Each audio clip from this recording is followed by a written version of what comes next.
परमपिता परमेश्वर को हर किसी को जपने का अधिकार है।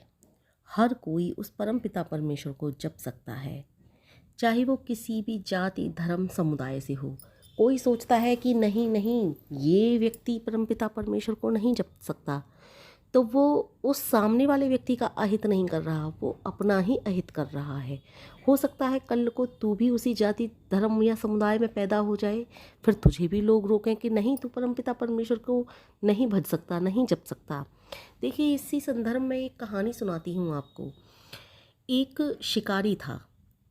वह शिकार की खोज में भटकता हुआ बहुत दूर निकल पड़ा था। पहाड़ियाँ थीं बहुत सुंदर सुंदर। नील पर्वत की एक गुफा पर जा पहुंचा था वो। नील पर्वत होता है, वहाँ पर पहुंचा वो। उस गुफा में वो आखिर की खोज में तो था ही वो। तो वहाँ उसने भगवान नील माधव की मूर्ति के दर्शन किए। वहाँ पर गुफा के अंदर एक नील माधव की मूर्ति थी। वो यकायक चमक रही थी, बहुत तेज तीव्र प्रकाश आ रहा था उस मूर्ति में से। उसने सोचा, ये प्रकाश कहाँ से आ रहा है। वो एकदम को जैसे भागा, आगे को देखा उसने, तो वहाँ उसे नील माधव भगवान के दर्शन हुए।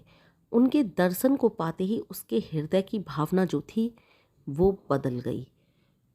जहाँ तो वो एक शिकारी था, आखिर करके अपना जीवन यापन करता था, वहीं उसके हृदय में तुरंत ही तुरंत अहिंसा के भाव उमड़ आए। उसने सोचा कि मैं ये क्या करता हूँ, कितना गलत कार्य करता हूँ, मैं कितना बड़ा पापी हूँ, जो परमात्मा के बनाए हुए जीव हैं उन्हीं को मारता हूँ और उन्हीं को मारकर अपना जीवन यापन करता हूँ।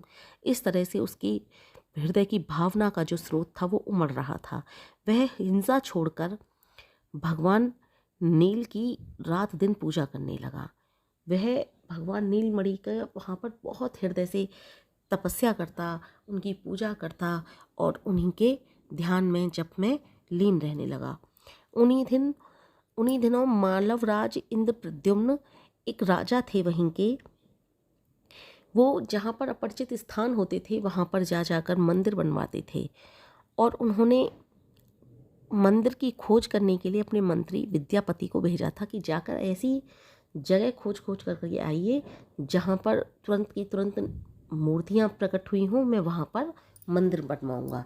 और वो विद्यापति जो थे, उनके मंत्री, वो भी उसी नील पर्वत पर पहुँच गए जहाँ पर विश्वबंधु द्वारा पूजित मणि माधव जो थे, उनकी मूर्ति की उनको सूचना प्राप्त हुई और उन्होंने जाकर के तुरंत की तुरंत उनके परमात्मा के नील माधव जो मूर्ति थी उनके दर्शन किए जा करके, और तुरंत राजा के पास मंदिर बनवाने के लिए सूचना भेज दी कि यहाँ पर ऐसे ऐसे नील माधव की मूर्ति है, वो अभी अभी प्रकट हुई है, उनकी सेवा करता है एक शवर।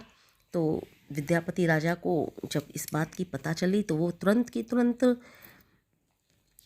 वहाँ पर आए, किंतु उन्हें बड़ा आश्चर्य हुआ, वहाँ मूर्ति थी ही नहीं। राजा बड़े क्रोधित हुए। राजा ने क्रोधित होकर विद्यापति से कहा, तुमने व्यर्थ ही मुझे कष्ट दिया, यहाँ तो कोई मूर्ति नहीं है। विद्यापति भी बड़े आश्चर्य में था, जो मंत्री था उनका, कि ये कैसे हो गया, यहाँ तो मूर्ति थी। फिर तुरंत की तुरंत विद्यापति के मन में आया कि ऐसा तो नहीं कि महाराज ने ही कुछ भावनाएं ऐसी हों जो मूर्ति गायब हो गई हो, क्योंकि वो प्रकट हुई मूर्ति थी। सब भाव जानती है, परमात्मा किसके भाव को नहीं जानते। विद्यापति ने कहा, महाराज, मैंने अपनी आंखों से इसी गुफा में नील माधव भगवान की मूर्ति देखी थी। अवश्य ही ऐसी कोई बात हुई है जिससे कि मूर्ति अंतर्धान हुई हो। हे भगवान, हे राजन, आप ये बताइए कि आते समय आपके क्या भाव थे जब आप यहाँ पर आए। राजा इंद्रप्रद्युम्न ने बताया कि मैं केवल इतना सोचता हुआ आया हूँ कि अपने स्पर्श से भगवान की मूर्ति को अपवित्र करने वाले उस शिकारी को सबसे पहले यहाँ से भगाऊंगा। कोई अच्छा पुजारी नियुक्त करूँगा मैं और उनका बहुत आलीशान सा मंदिर बनवाऊंगा।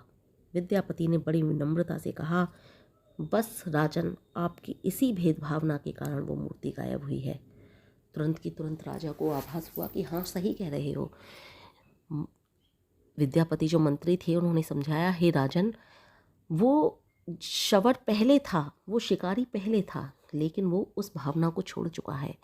उसको तो भगवान के दर्शन होते ही उसके हृदय का ऐसा कपाट खुला है कि वो तो अहिंसा के रास्ते पर चल पड़ा है। उसने हिंसा कब की त्याग दी। वो परमपिता परमेश्वर का ध्यान करता है, जप करता है, उस मूर्ति को की इतनी ज़्यादा सेवा करता है, और आपने उसी को वहाँ से भगाने की बात सोच ली, तो भगवान कैसे रुष्ट ना होते। इसीलिए वो मूर्ति गायब हुई है। तुरंत की तुरंत राजा को आभास हुआ, उसको अपनी गलती का उसने तुरंत की तुरंत परमात्मा से माफ़ी मांगी, और वहाँ पर नील माधव की मूर्ति फिर से ऐसे ही प्रकट हो गई। वहाँ पर बहुत आलीशान मंदिर बनवाया गया, और फिर किसी पुजारी को नियुक्त नहीं किया गया उसी शिकारी के लिए जो पहले शिकारी था, लेकिन अब शिकारी नहीं रहा था।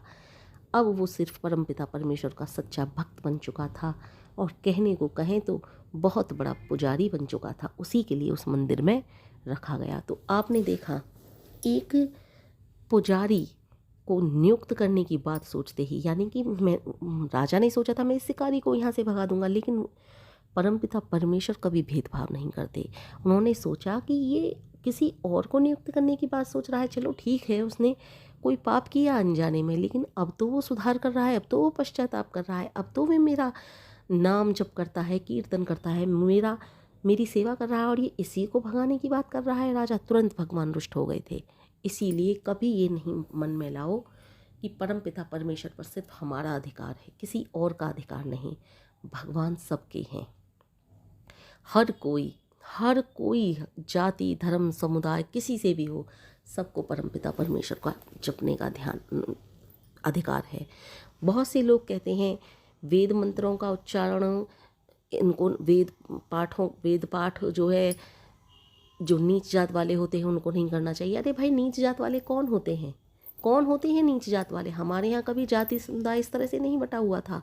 हमारे यहाँ कर्मों के आधार पर जाति समुदाय बटा हुआ था। जिनके बहुत अच्छे कर्म थे, जो विद्या लेते थे, विद्या देते थे, जो पढ़ते थे, पढ़ाते थे, वो पंडित थे। जो सभी धर्मों की रक्षा करते थे वो क्षत्रिय थे, और जो व्यापार करते थे वो वैश्य थे। लेकिन इन सब की सेवा करने वाले को शूद्र कहा जाता था। हमारे यहाँ कभी इस तरह का कोई भेदभाव नहीं था। लेकिन ये भेदभाव तो अब आकर के हो गया कि जिसने जिस जाति में जन्म ले लिया वो उसी जाति का हो गया। नहीं, जाति कभी भी जन्म से नहीं, कर्म से होती है। जिसका जैसा कर्म उसको वैसे ही देखो। कोई किसी नीच जाति में पैदा होने के बावजूद भी उसके कर्म अच्छे हैं, वो भगवान का नाम लेता है, कभी भी हिंसा नहीं करता, अहिंसा के रास्ते पर चलता है, सभी को प्रेम करता है सभी जीवों से, और सदैव सुमार्ग पर चलता है, सुकर्मों में पड़ता है, सभी के कल्याण की भावना रखता है, तो वो कभी भी किसी भी जाति में जन्मता हुआ भी नीच नहीं है। नीच जाति में जन्मा हुआ भी वो पंडित है, क्योंकि उसके संस्कार पंडितों जैसे हैं। लेकिन जो किसी ने पंडित जाति में जन्म लिया है और वो इतना नीच कर्म कर रहा है कि बार बार हिंसा करता है, सभी को सताता है, सभी को सताने में ही उसे आनंद आता है, दुख देता है सभी को, तो वो ऊंची जाति का होते हुए भी एक नीच कुल का है। इसलिए जाति धर्म समुदाय से ईश्वर को कोई लेना देना।